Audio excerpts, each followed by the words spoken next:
Hi అందరికీ ఎంతో టేస్టీగా ఉండే ములక్కాయ నిలవ పచ్చడి ఈ విధంగా ఒకసారి ట్రై చేశారంటే చాలా చాలా టేస్టీగా ఉంటుంది. ఈ పచ్చడి మనం సంవత్సరం పాటు నిలవ పెట్టుకోవచ్చండి.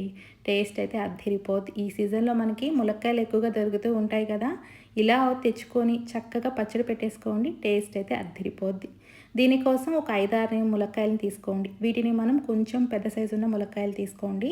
కొంచెం లావుగా ఉంటే కొంచెం ముదిరినట్టు ఉంటాయి కదా, ఆ కాయలు అనేది పచ్చడికి చాలా బాగుంటాయి.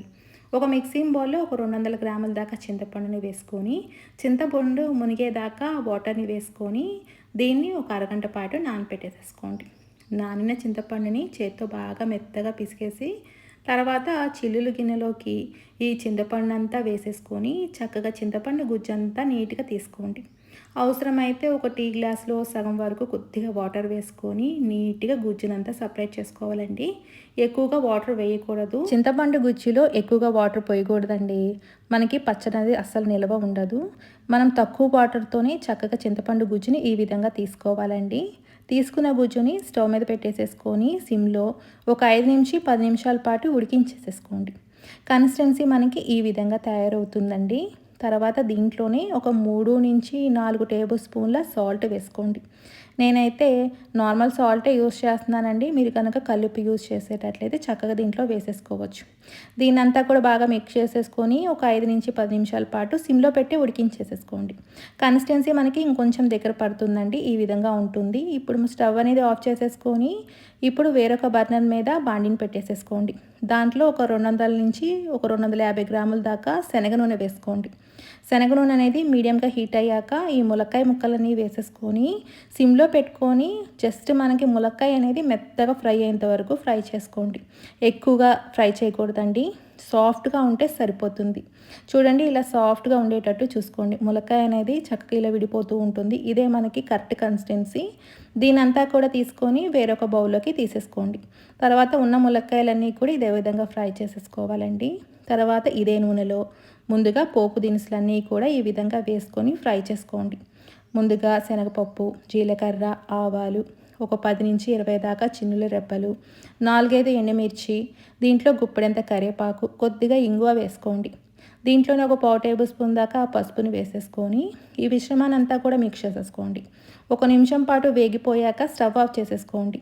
ఆయిల్ అనేది చల్లారేంత వరకు మనం పక్కన పెడుతున్నాం కదండి. ఈ వెచ్చదనానికి పోపు దినుసులన్నీ వేగిపోతాయండి. దీన్ని పక్కన పెట్టేసేసుకున్నాక వేరొక చిన్న బౌల్ పెట్టేసేసుకొని 1/2 టేబుల్ స్పూన్ ఆవాలు, 1/4 టేబుల్ స్పూన్ జీలకర్ర, 1/4 టేబుల్ స్పూన్ మెంతులు వేసుకొని దోరగా ఫ్రై చేసుకోండి.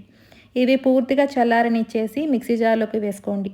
తర్వాత ఎంత వీలైతే అంత మెత్తగా గ్రైండ్ చేసుకోండి. ఇదే మిశ్రమంలో 10-15 దాకా వెల్లుల్లి రెబ్బలు వేసుకొని మెత్తగా గ్రైండ్ చేసుకోండి. గ్రైండ్ చేసుకున్న మిశ్రమాన్ని పక్కన పెట్టేసేసుకోండి. చింతపండు గుజ్జు పూర్తిగా చల్లారిపోయాక చింతపండు గుజ్జుని తీసుకోండి. చూడండి, గుజ్జు ఎంత చిక్కగా ఈ విధంగా తయారవ్వాలండి. ఇదే మనకి పర్ఫెక్ట్ కన్సిస్టెన్సీ. ఎక్కడా కూడా నీరు అనేది అస్సలు ఉండకూడదు. దీంట్లోనే ఒక అరకప్పు దాకా కారం వేసుకోండి.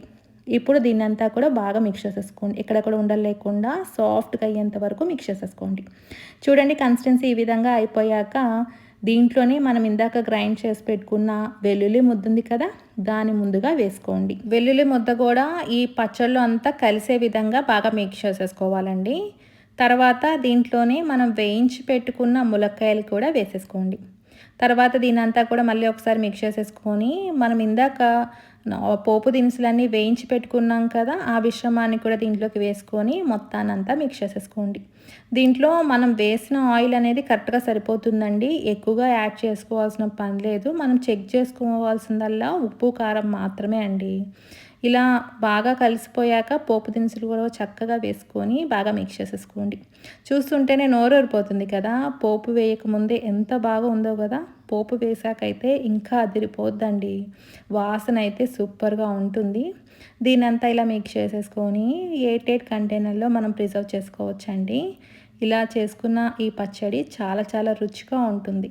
చూస్తుంటేనే బాగా నోరూరిపోతుంది కదా. వేడి వేడి అన్నంలో కొద్దిగా నెయ్యి వేసుకొని తిన్నారంటే ఆ టేస్ట్ అనేది అద్దిరిపోద్దండి. ఆయిల్ కూడా మనం ఎక్కువ వేయాల్సిన పని లేదండి. వేసిన ఆయిల్ అయితే కరెక్ట్గా సరిపోతుంది. ఒక రోజు పాటు పక్కన పెట్టేసామనుకోండి, ఆయిల్ అంతా పక్కకు తేలుతుంది. ముక్క కూడా ఉప్పు కారం అనేది చక్కగా పడుతుంది. ఆ తర్వాతే మీరు ఉప్పు కారం అనేది చెక్ చేసుకొని అవసరమైతే యాడ్ చేసుకోండి.